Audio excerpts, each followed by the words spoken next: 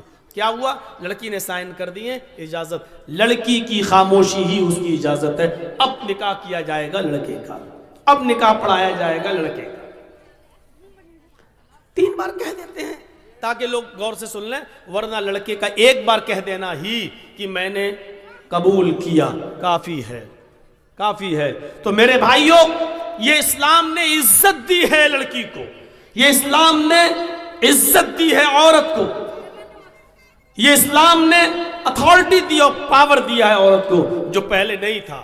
بیچاری جھنڈیاں لگاتی تھیں, جتنے لوگ جانا چاہیں جائیں, اور جب بچہ پیدا ہو جاتا تھا تب بلاتی تھی سب کو. اب قیافہ شناس اس بچے کو دیکھتا تھا کہ کس سے مل رہا ہے, اس کی گود میں ڈالتا تھا اور اس کا ہاتھ اس کے ہاتھ میں پکڑا دیتا تھا, جاؤ اب تم اس کی بیوی ہو, یہ تمہارا شوہر ہے, پتی ہے, اور یہ تمہارا بیٹا ہے, جاؤ. میرے بھائیوں غور کیجیے کیا رسم و رواج تھے عرب کی سرزمین پر.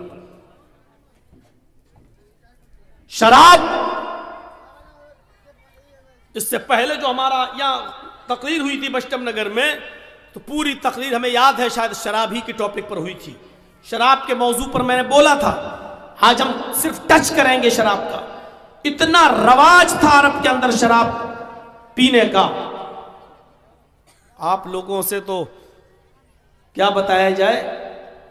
شراب کا حال یہ تھا کہ ان کے گھر میں جب کوئی بچہ پیدا ہوتا تھا عرب کے اندر, تو اس بچے کو بھی سب سے پہلے شہد یا کوئی میٹھی چیز اس کے حلق پر نہیں چپکائی جاتی تھی, بلکہ پڑھیے زاد المعاد علامہ ابن قیم کی, جب گھر میں بچہ پیدا ہوتا تھا تو سب سے پہلے عرب کے لوگ شراب کے 4 5 10 قطرے بوندے ڈراپس اس بچے کے حلق میں ڈال دیتے.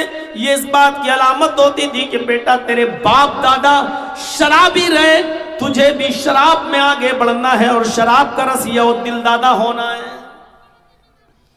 شروع سے ہی اس کے رگوں میں جو دوڑایا جاتا تھا وہ شراب ہوتی تھی.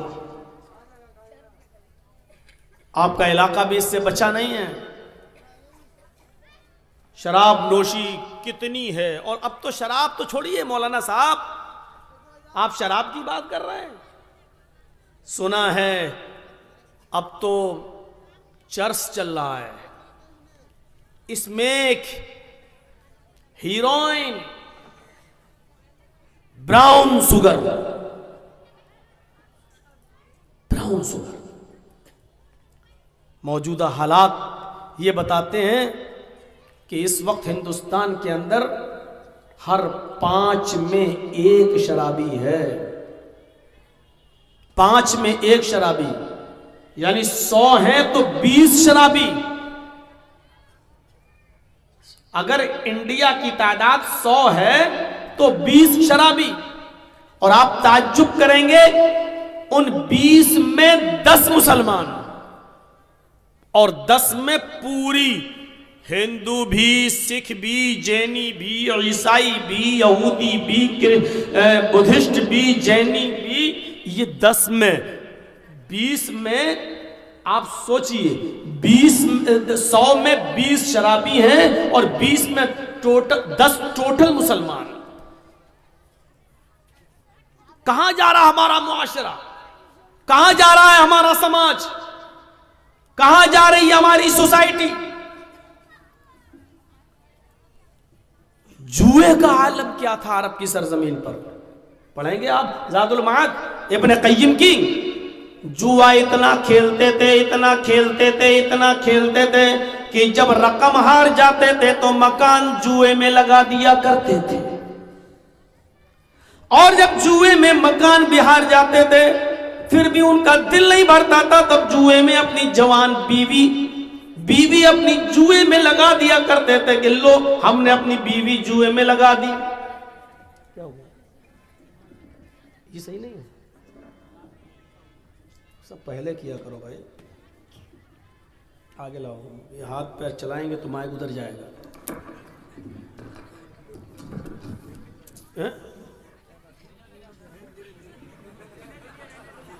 ہم نے تو اونچا کیا، وہ ٹوٹ گیا. پہلے ہی سے چپکایا ہوا لایا ہوگا، اتنا کمزور تھوڑی مائک ہوتا ہے. 20 سال سے ہم تقریر کر رہے ہیں، کبھی نہیں ٹوٹا مائک. چلیے ہوتا ہے.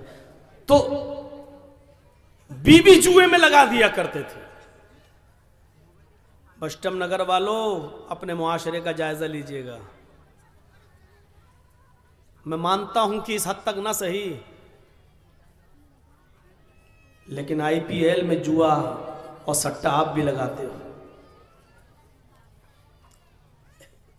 اللہ کرے کہ یہ بات غلط ہو جو ہم نے سنی ہے. سٹے بازاری کا سب سے بڑا گڑھ ہے کلیا چک. اب ہماری سی آئی ڈی نے تو ہمیں یہی رپورٹ دی ہے، لیکن ہم پھر بھی دعا کرتے ہیں کہ اللہ کرے کہ یہ بات غلط ہو. لیکن اگر صحیح ہے تو ڈرو، پتہ نہیں اللہ رب العالمین کا عذاب کیوں نہیں آ رہا ہمارے اوپر. وجہ کیا ہے؟ کیا سبب ہے کہ اتنا مکاری اور عیاری کرنے کے بعد بھی ہم سرکشت ہیں؟ ہلکی سی ہوا تیز ہوتی تھی، محمد رسول اللہ صلی اللہ علیہ وسلم اپنے گھر سے نکل کر مسجد کی طرف بھاگا کرتے تھے. صحابہ کرام گھروں سے نکل کر مسجد کی طرف جایا کرتے تھے، سجدوں میں گر جایا کرتے تھے، اذانیں دیا کرتے تھے، دعائیں مانگا کرتے تھے کہ اے اللہ کہیں یہ ہوا سخت ہوا میں نہ بدل جائے جیسے قوم عاد کو اور قوم سمود کو تو نے تباہ و برباد کیا ہوا سے. اے اللہ کہیں یہ ہوا ہماری تباہی و بربادی کا سبب نہ بن جائے. ہلکا سا آسمان لال ہوا کرتا تھا، نبی اکرم صلی اللہ علیہ وسلم سجدے میں گر جایا کرتے تھے. مسجد کی طرف آپ اور آپ کے صحابہ بھاگا کرتے تھے، دعا کرتے تھے اے اللہ کہیں آسمان ہمارے اوپر آگ کی بارش نہ کر دے، آگ کے انگارے آسمان سے نہ برسنے لگے. ہمارا حال کیا ہے؟ وہ جوئے میں اپنی بیوی لگا دیا کرتے تھے. دولت ہار گئے تو مکان لگا دیا، مکان ہار گئے تو بیوی لگا دی، پھر بھی دل نہ بھرا. 16 17 18 سال کی بیٹی گھر میں اکیلی ہے، ماں جوئے میں ہار چکا ہے، یعنی بیوی جوئے میں ہار چکا ہے، پھر بھی دل نہ بھرا. پھر بھی دل نہ بھرا تو اپنی جوان بیٹی بھی جوئے میں لگا دیا کرتے تھے. یہ عرب کے حالات تھے. ان حالات میں جناب محمد رسول اللہ صلی اللہ علیہ وسلم تشریف لاتے ہیں. ذرا غور کرو میرے پیارے ساتھیوں، ذرا سوچو میرے پیارے بھائیوں. یہ سسٹم آج ہمارے سماج کے اندر بھی موجود ہے. ہم بھی جوئے میں اتنا لگا دیتے ہیں اور اتنا قرضدار ہو جاتے ہیں. سننے میں آیا ہے کہ بیٹے کا ہارا ہوا جوا ماں اپنے زیور بیچ کر یا ماں اپنی زمین و جائیداد بیچ کر کسی طرح ادا کر رہی ہے، کیونکہ اس کے جوان بیٹے نے آئی پی ایل میں سٹا لگا کر جوا کھیل کر اتنا اپنے آپ کو برباد کر لیا ہے کہ اس کا خمیازہ اس کی بوڑھی ماں کو بھگتنا پڑ رہا ہے. رو رہی ہے، لیکن اولاد اولاد ہوتی ہے، بیٹا بیٹا ہوتا ہے. میرے بھائیوں ذرا سوچو تو صحیح، اگر ماں کی آنکھ سے ایک آنسو بھی گرا تو کیا تم کبھی اپنے آپ کو معاف کر سکتے ہو، کرا سکتے ہو؟ ذرا تصور کرو کہ ماں کا مقام و ماں کا مرتبہ کیا ہوتا ہے. کیوں رلاتے ہو اپنے ماں باپ کو؟ ماں باپ جو تمہارے دنیا میں لانے کا سبب بنے، آج ان کی وجہ سے سوچا تھا انہوں نے کہ میری آنکھوں کی ٹھنڈک ہوگا، لیکن تمہیں دیکھ کر، تمہارے کارناموں کو دیکھ کر ان کی آنکھوں میں آنسو آ جائیں، وہ رو دیں، ان کی آنکھوں میں آنسو آ جائیں. میرے پیارے ساتھیوں تصور کرو کہ آج کی وہ نوجوان نسل اپنے آپ کو کیسے معاف کرا سکتی ہے.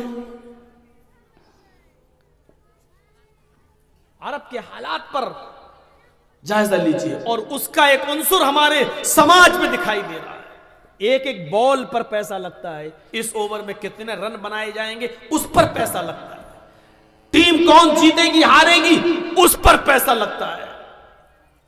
کلیا چک میں تو اکثر مسلمان ہیں, لیکن کبھی کبھی کلیا چک میں ہم اپنے دوستوں کے ساتھ جب کبھی بائک پر یا گاڑی پر گھومتے ہیں تو سرعام روڈ کے اوپر لاٹری کے ٹکٹ بکتے ہوئے نظر آتے ہیں, سرعام بیچے جاتے ہیں اور دکھتے ہیں.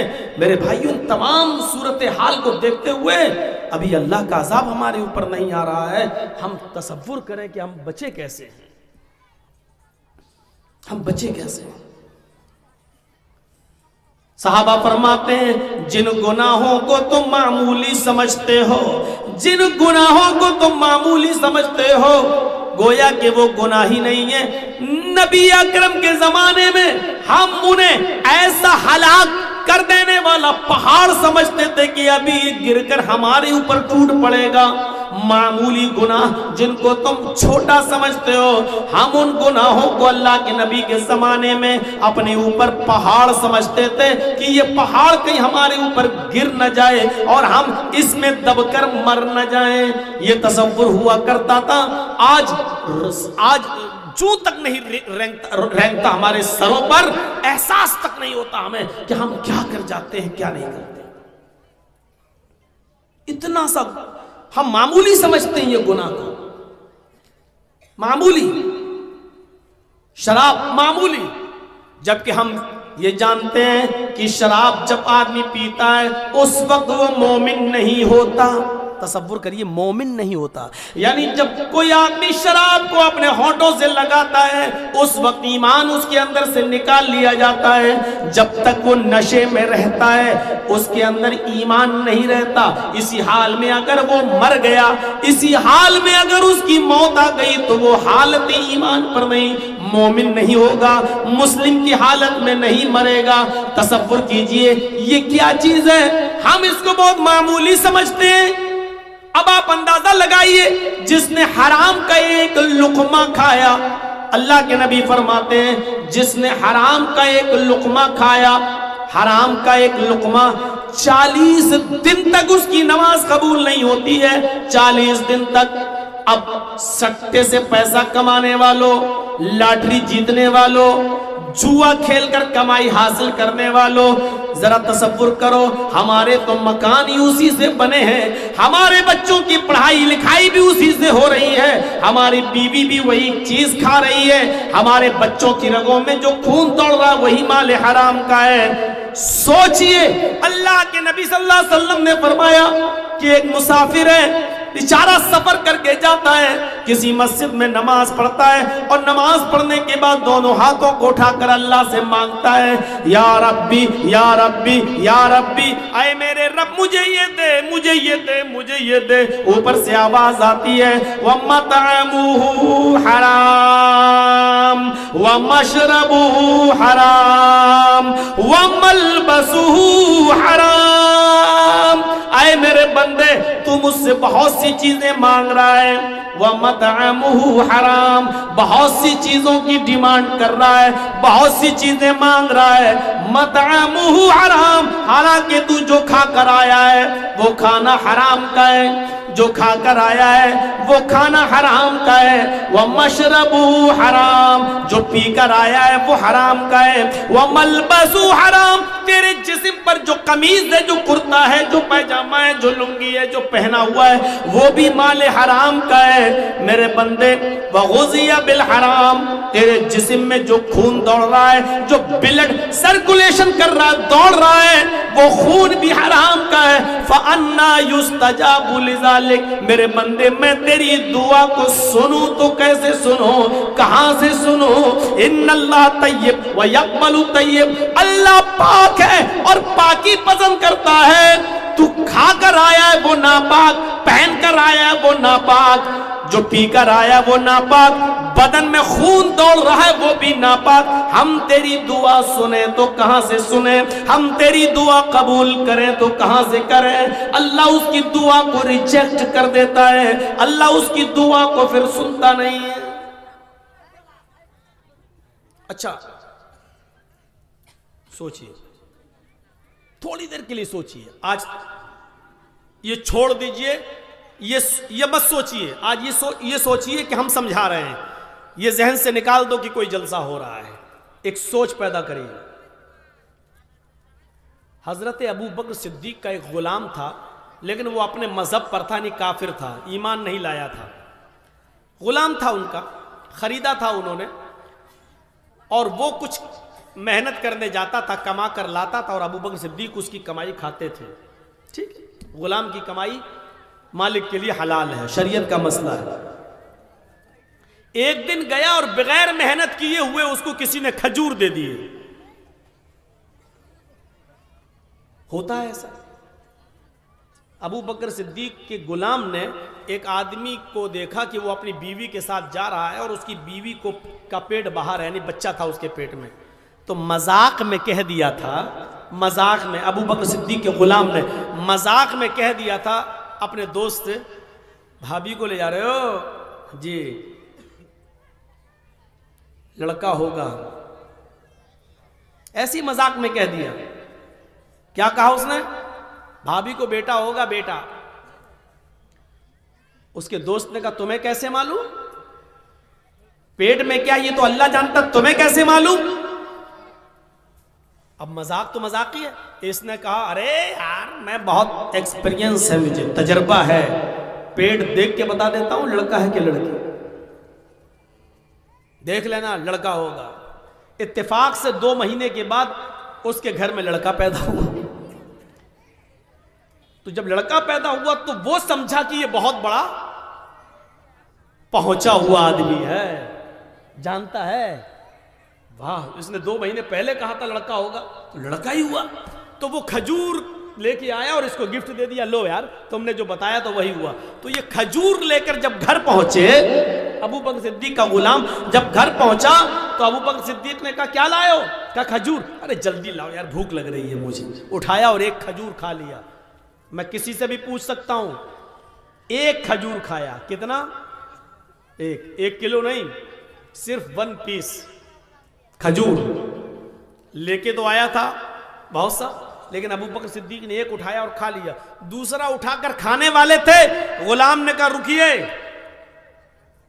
پہلے پوچھ تو لیتے یہ کھجور لایا کہاں سے ہوں؟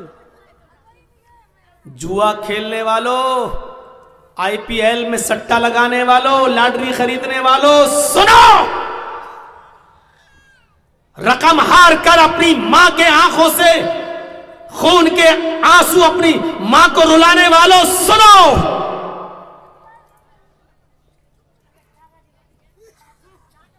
ایک کھجور دوسرا کھانے والا تھا کہ ابو بکر صدیق سے غلام نے کہا رکو، کھانے کے لیے منع نہیں ہے لیکن پوچھ تو لیتے کہاں سے لائے ہو؟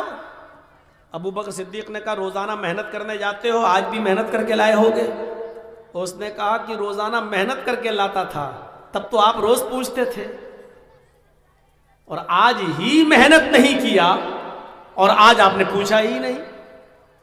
ہوتا ہے کبھی کبھی ایسا، روزانہ ٹکٹ لے کے چلو ٹی ٹی نہیں آتا ہے، جس دن نہ لے کے چلو اس دن اتفاق سے آ جاتا ہے۔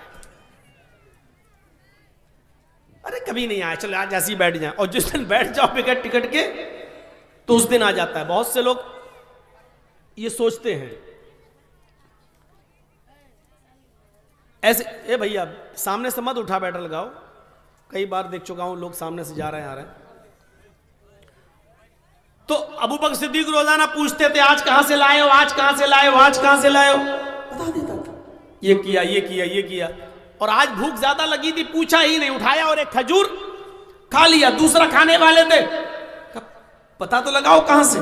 کہ روزانہ محنت کرتے تھے، کہ روزانہ کرتا تھا تو آپ پوچھتے تھے، اور آج نہیں کیا تو آپ نے پوچھا نہیں۔ اچھا آج محنت نہیں کی؟ کہا نہیں۔ تو یہ کہاں سے آئے؟ کہا کہ تیر نشانے پہ لگ گیا۔ ہماری زبان میں بولا جاتا ہے دھول میں لاٹھی ماری تھی لگ گئی۔ کیا مطلب؟ صاف صاف بولو۔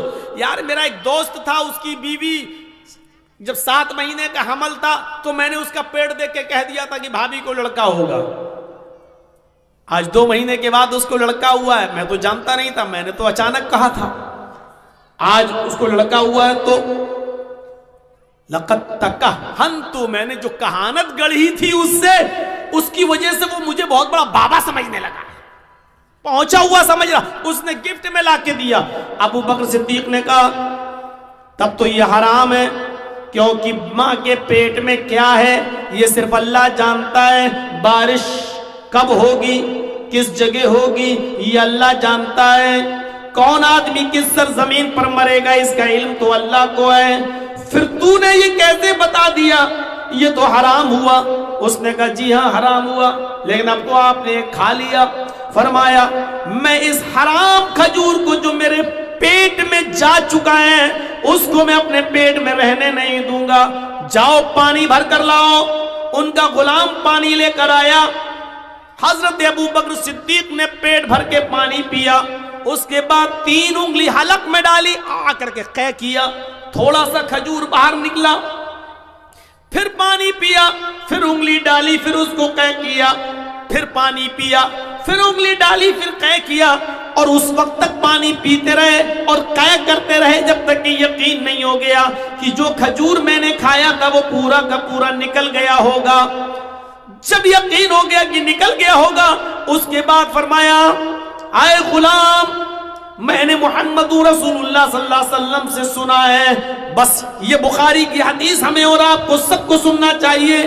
حضرت ابو بکر صدیق کہتے ہیں کہ میں نے اللہ کے نبی صلی اللہ علیہ وسلم کو یہ فرماتے ہوئے سنا ہے، جو حرام کا ایک لقمہ کھاتا ہے، جو حرام کا ایک لقمہ کھاتا ہے، اللہ رب العالمین اس کے دل پر ایک سیاہ نقطہ بٹھا دیتا ہے۔ ایسے کبھی آپ نے بلیک پین سے لکھا ہوگا، بلیک پین سے تو لکھا نہیں، کاپی پہ ایسے رکھیں گے آپ، کاپی پر نوٹ بک پر ایسے رکھیں گے اور ہٹائیں گے تو آپ دیکھیں گے کہ بلیک نقطہ وہاں پڑ گیا ہے، تو اللہ تعالیٰ اس کے دل پر بلیک نقطہ بٹھا دیتا ہے کالا۔ اگر یہ توبہ کر لیتا ہے تو اللہ اس بلیک نقطے کو، اس کالے نقطے کو مٹا دیتا ہے، اور اگر توبہ نہیں کرتا، ایک بار کھایا کھا لیا اور پھر توبہ نہیں کیا اور جانتا ہے کہ میں نے حرام کھایا لیکن توبہ نہیں کیا، تو وہ نقطہ بڑھتے بڑھتے پھیلتے پھیلتے پھیلتے پھیلتے پھیلتے پھیلتے پورے دل کو کالا کر دیتا ہے، پورے دل کو سیاہ کر دیتا ہے، پورے ہارٹ کو بلیک کر دیتا ہے۔ اور جب انسان کا پورا دل بلیک ہو جائے، پورا ہارٹ بلیک ہو جائے، پورا دل کالا ہو جائے، تو پھر یہ سوچنا اور یہ سمجھنا اس کے ختم ہو جاتا ہے، یہ عقل اس کے اندر سے نکل جاتی ہے، پھر وہ نہیں سوچتا کہ یہ دولت ہمارے پاس کہاں سے آ رہی ہے، یہ حلال کی ہے یا حرام کی ہے، آنے دو، جہاں سے بھی آ رہی ہے آنے دو۔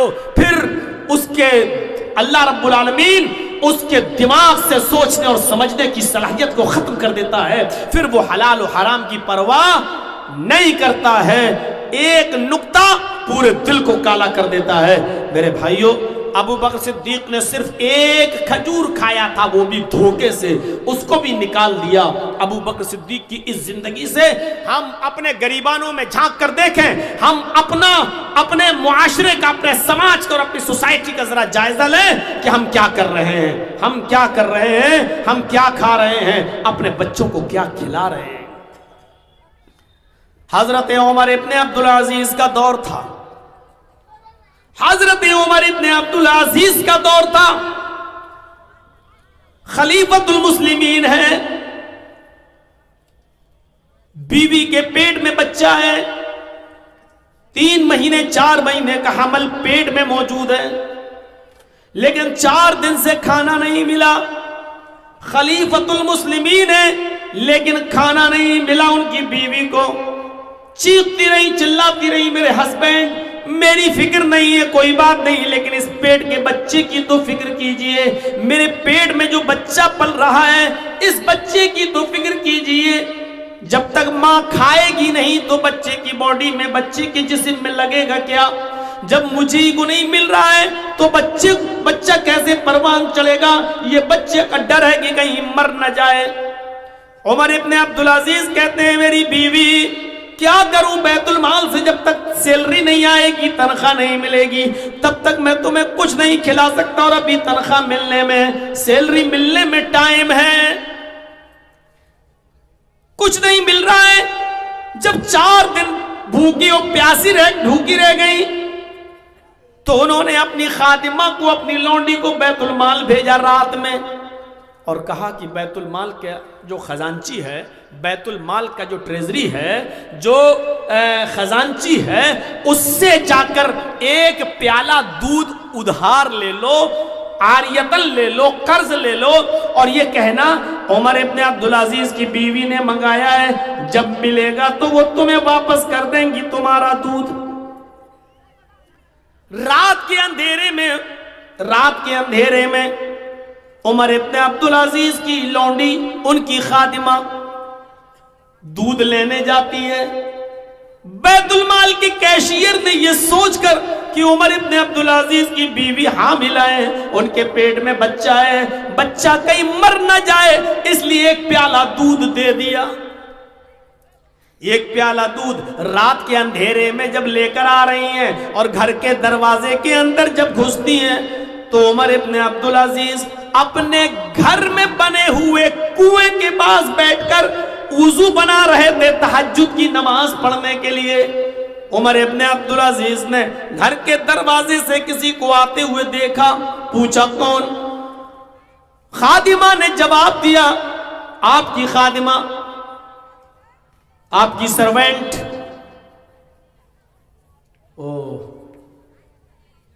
کیا چھپائی ہوئی ہو؟ اوڑھنی کے پیچھے کیا ہے؟ پہلے تو انہوں نے آنا کانی کی, جب سختی کی عمر ابن عبدالعزیز نے تو اس نے کہا یہ ایک پیالہ دودھ ہے, کہاں سے لائی ہو؟ کہا بیت المال سے لائی ہوں. کس کے لیے لائی ہو؟ کہا آپ کی بیوی کے لیے لائی ہوں, 4 دن سے اس نے کچھ نہیں کھایا ہے, پیٹ میں حمل ہے, ڈر ہے کہ کہیں ایسا نہ ہو کہ اگر کچھ نہ ملے تو پیٹ میں بچہ مر نہ جائے کہیں. اس واقعے کو سننے کے بعد ایمانداری کے ساتھ بتائیے گا, لاٹری کا ٹکٹ خریدنے سے پہلے اس واقعے کو ذہن میں رکھ لیجئے گا, آئی پی ایل میں سٹا لگانے سے پہلے اس واقعے کو ذہن میں رکھ لیجئے گا, مال حرام کھانے سے پہلے اس واقعے کو ذرا ذہن میں رکھ لیجئے گا. 4 دن سے کھانا نہیں ملا, 4 مہینے کا حمل ہے پیٹ میں, بیوی بھوکی ہے اور اپنے لیے نہیں مانگ رہی ہے, اس بچے کے لیے مانگ رہی ہے جو پیٹ میں پل رہا ہے, جو آگے چل کر عمر ابن عبدالعزیز کے لیے بڑھاپے میں سہارا بنے گا. لیکن اپنی خادمہ سے وہ دودھ بھی چھین لیتے ہیں. ان کی بیوی کہتی ہے, شوہر میرے سرتاج, میں اپنے لیے نہیں اس بچے کے لیے مانگ رہی ہوں, جو آپ کی امانت ہے, میرے پیٹ میں پل رہا ہے. دیکھیے اگر 1-2 دن اور کچھ نہ ملا تو یہ بچہ بھوکا مر جائے گا. عمر ابن عبدالعزیز نے کہا میری بیوی تمہیں اچھی طریقے سے معلوم ہے کہ بیت المال میں کھانے پینے کی جو چیزیں رکھی ہوئی ہیں وہ میری نہیں ہے, سارے مسلمانوں کی امانت ہے. پھر کیشیئر نے, ٹریزری نے دے کیسے دیا ہے؟ ابھی تو جا کر میں اس کی کلاس لوں گا کہ میرے حکم کے بغیر, میری پرمیشن کے بغیر تم نے کیسے دے دیا ایک پیالہ دودھ. تم ایسی رہو گی, یہ ایک پیالہ دودھ بیت المال میں جمع ہوگا. اٹھتی ہیں, کھڑی ہوتی ہیں اور عمر ابن عبدالعزیز کا دایاں ہاتھ پکڑ لیتی ہے, رائٹ ہینڈ, اور اس ہاتھ کو پکڑ کر اپنے پیٹ پر رکھ دیتی ہے ان کی بیوی اور کہتی ہے میری فکر مت کیجئے, اس بچے کی فکر کیجئے, میرے پیارے سرتاج یہ آپ کی امانت ہے, مر جائے گا. اب اس پر عمر ابن عبدالعزیز کا جواب سنیے اور اپنے سماج اور سوسائٹی پر نظر ڈال کر اپنے حالات پر نظر ڈالیے. بچہ مر جائے گا. عمر ابن عبدالعزیز کہتے ہیں میری بیوی یہ ایک پیالہ دودھ جو مسلمانوں کی امانت میں خیانت کر کے چپکے سے لایا گیا ہے. یہ ایک پیالہ دودھ یہ چپکے سے لایا گیا ہے, یہ امانت میں خیانت کر کے لایا گیا ہے, یہ حرام ہے, حرام. بیوی نے کہا رے میں نے تو بطور قرض مانگا ہے, جب آئے گا تب دے دوں گی. عمر ابن عبدالعزیز نے کہا جب آئے گا تب دے دو گی, لیکن سارے مسلمانوں سے اس کی اجازت نہیں لی گئی ہے, صرف خزانچی نے نکال کر اس لیے دے دیا ہے کیونکہ تم میری بیوی ہو, یہ دودھ تمہیں نہیں ملے گا. کہا اس بچے کی بھی فکر نہیں ہے. عمر ابن عبدالعزیز نے روتے ہوئے کہا میری بیوی اپنے پیٹ کے بچے سے کہہ دو. یہاں کلیجے ہل جاتے ہیں, یہاں دل کانپ جاتے ہیں عمر ابن عبدالعزیز کے ان جملوں پر. میری بیوی اپنے پیٹ کے بچے سے کہہ دو, میری امانت تمہارے پیٹ میں پل رہی ہے, اس کو بول دو کہ اگر مسلمانوں کی امانت میں خیانت کر کے ایک پیالہ حرام کا دودھ تجھے پلایا جائے تب تیری زندگی بچ جائے گی, اور اگر نہیں ملے یہ حرام دودھ تو تو مر جائے گا. تو اس پیٹ کے بچے سے کہہ دو کہ تیرا مر جانا تیرے باپ کو قبول ہے. کیسا لگ رہا ہے اس وقت آئی پی ایل پہ سٹا لگانا؟ اس واقعے کے بعد کیسا لگ رہا ہے لاٹری کے ٹکٹ خریدنا؟ اس واقعے کو سننے کے بعد کیسا محسوس؟ ہم کہاں کھڑے ہیں؟ کتنے مسلمان ہیں؟ پرسنٹیج کے لحاظ سے دیکھیں تو ہماری حیثیت کیا ہے؟ جوا کھیل کر, لاٹری خرید کر, آئی پی ایل میں رقم جیت کر بلڈنگ بنانا اور اپنے بچوں کو اسی سے پڑھانا لکھانا. یہاں پر لا کر اپنے آپ کو سوچئے. عمر ابن عبدالعزیز اپنی بیوی سے کہہ رہے ہیں اگر اس ایک پیالے کے حرام دودھ کے پینے سے تیرا بیٹا میرا بیٹا بچ رہا ہے, اور اگر یہ نہیں ملتا ہے تو مر جاتا ہے, مر جائے گا, تو اس بیٹے سے کہہ دو کہ بیٹا تیرا مر جانا تیرے باپ کو قبول ہے. میری بیوی نہیں چاہیے مجھے یہ تیرے پیٹ کا بچہ جو حرام دودھ کی پرورش سے تیرے پیٹ میں بڑا ہو اور 9 مہینے تیرے پیٹ میں حرام کا قطرہ اور حرام کا دودھ پینے کے بعد پرورش پائے اور اس کے بعد باہر آئے. مجھے ایسا بیٹا نہیں چاہیے جس کی پرورش تیرے پیٹ کے اندر حرام دودھ سے ہوئی ہو. مجھے ایسے بیٹے کی چاہت نہیں ہے. اگر مرتا ہے تو مر جانے دو, مجھے اس بچے کے مر جانے کی فکر نہیں ہے. مجھے اس کی فکر ہے کہ قیامت کے دن میرا رب مجھے اپنی عدالت میں کھڑا کر کے یہ نہ کہے کہ تم نے مسلمانوں کی امانت میں خیانت کر کے ایک پیالہ دودھ اپنی بیوی کو پلایا, اس کی اجازت تمہیں مسلمانوں نے دی تھی یا نہیں دی تھی. مجھے اس کے سامنے جواب دے ہونا ہے, اللہ کے سامنے کھڑا ہونا ہے. میری بیوی اگر یہ بیٹا مرتا تو مر جانے دو, مجھے اپنے بیٹے کا مر جانا قبول ہے, لیکن مال حرام کا ایک پیالہ دودھ پلانا مجھے گوارا نہیں ہے. سوچئے اس جگہ پر لا کر اپنے آپ کو بڑے سے بڑے ترم خاں بنے بیٹھے ہیں. بلڈنگوں کو دیکھو, عالی شان مکان کو دیکھو. 2 سال پہلے رکشہ چلا رہے تھے اور 2 سال کے بعد ایک دم بلڈنگ بن گئی. پتہ لگاؤ اس بلڈنگ میں کتنے غریبوں کا خون موجود ہے, کتنے لوگوں کی ایک جھٹکے میں تم نے رقم جیت لی اور اپنے پاس کر لی. اپنی بلڈنگ تو بنا لی, لیکن تم نے اس کے بیوی اور بچوں کو کنگال کر دیا اور روڈ پہ لائے. بہت سے تو خودکشی کرنے پر مجبور ہو گئے اس لیے کہ اتنا قرضہ ہو گیا کہ وہ قرضہ جب دینے کے لائق نہیں رہے تو خودکشی کر لی اور مر گئے. مر جانا گوارا کر لیا انہوں نے. اس کے ذمہ دار کون ہے؟ ہمیں سوچنا ہے, ہمیں اپنے معاشرے کا جائزہ لینا اور اپنے سماج کا جائزہ لینا ہے. ایک ابو بکر صدیق کا واقعہ آپ کے سامنے رکھیے. ایک کھجور وہ بھی دھوکے سے کھائی, اس کو بھی نکال دی. ایک عمر ابن عبدالعزیز کا منظر سامنے رکھیے، عمر ابن عبدالعزیز کا منظر سامنے رکھیے۔ عمر ابن عبدالعزیز نے ایک پیالہ دودھ نہیں پینے دیا، ایک پیالہ دودھ اپنی بیوی کو نہیں پینے دیا، بلکہ یہ کہہ دیا بچہ مرتا ہے تو مر جانے دو۔ حالانکہ اللہ رب العالمین نے اس تقوی کی طاقت سے ان کے بچے کو محفوظ رکھا ہے۔ کھجور پھر کہیں سے گفٹ میں آئے، پھر انہوں نے کھجور کھایا، پانی پیا۔ یہ سچ ہے، جب اللہ سے کوئی ڈرتا ہے تو اللہ اس کے لیے نکلنے کا راستہ بھی بنا دیتا ہے۔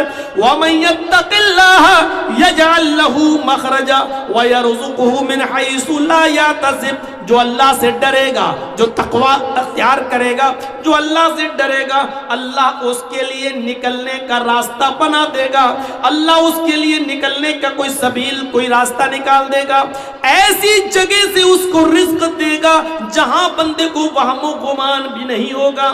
جو اللہ سے ڈرے گا اللہ اس کے لیے راستہ نکالے گا۔ اللہ نے بھوکا اٹھاتا ضرور ہے وہ، لیکن بھوکا سلاتا نہیں ہے۔ چڑیوں کو دیکھ لو آپ، چڑیوں کو، اور سمندر میں ایک وہیل مچھلی ایسی بھی ہے جو 40 ٹن روزانہ ایک دن میں اس کی خوراک ہے۔ مچھلیاں کھاتی ہے، گوشت کھاتی ہے، کتنا؟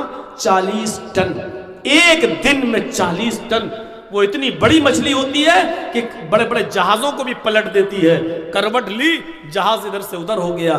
40 ٹن مچھلی، وہ وہیل مچھلی 40 ٹن گوشت کھاتی ہے، 40 ٹن۔ میرا رب اس مچھلی کو بھی بھوکا نہیں سونے دیتا ہے، میرا رب اس کو بھی دیتا ہے جس کو 40 ٹن گوشت کی ضرورت ہے، اللہ اس کو بھی دیتا ہے 2 روٹی 2 مٹھی بھات کھانے والا، 2 مٹھی چاول کھانے والے۔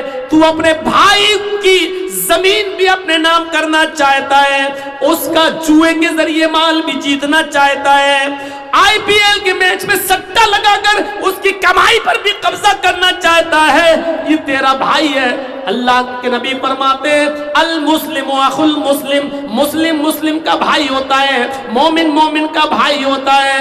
جو تم اپنے لیے پسند کرو وہ اپنے بھائی کے لیے پسند کرو۔ وہ ایک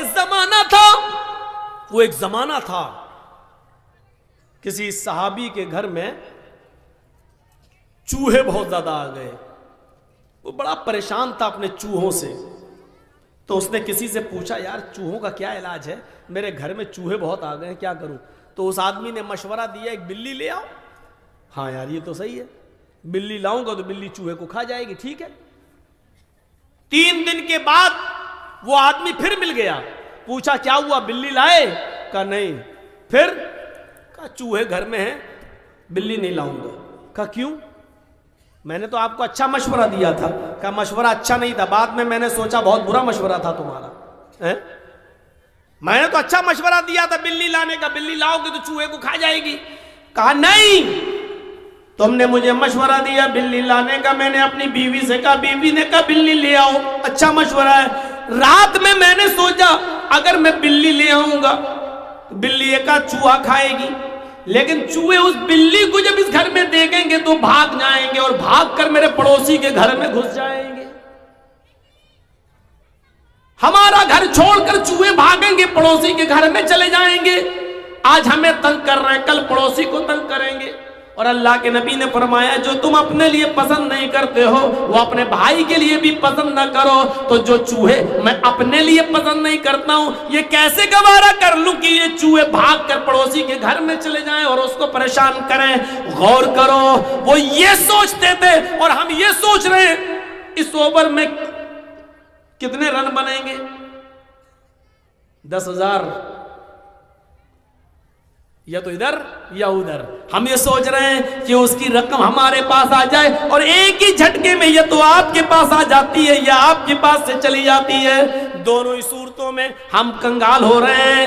اگر آپ کنگال ہوئے تب بھی ہمارا بھائی، میں کنگال ہوا تب بھی آپ کا بھائی، دونوں ہی صورتوں میں ہم کنگال نظر آتے ہیں۔ جو ہم اپنے لیے پسند نہیں کر رہے ہیں وہ اپنے بھائی کے لیے کیوں پسند کرتے ہیں؟ میرے بھائیو ذرا تصور تو کرو، ذرا تصور کرو۔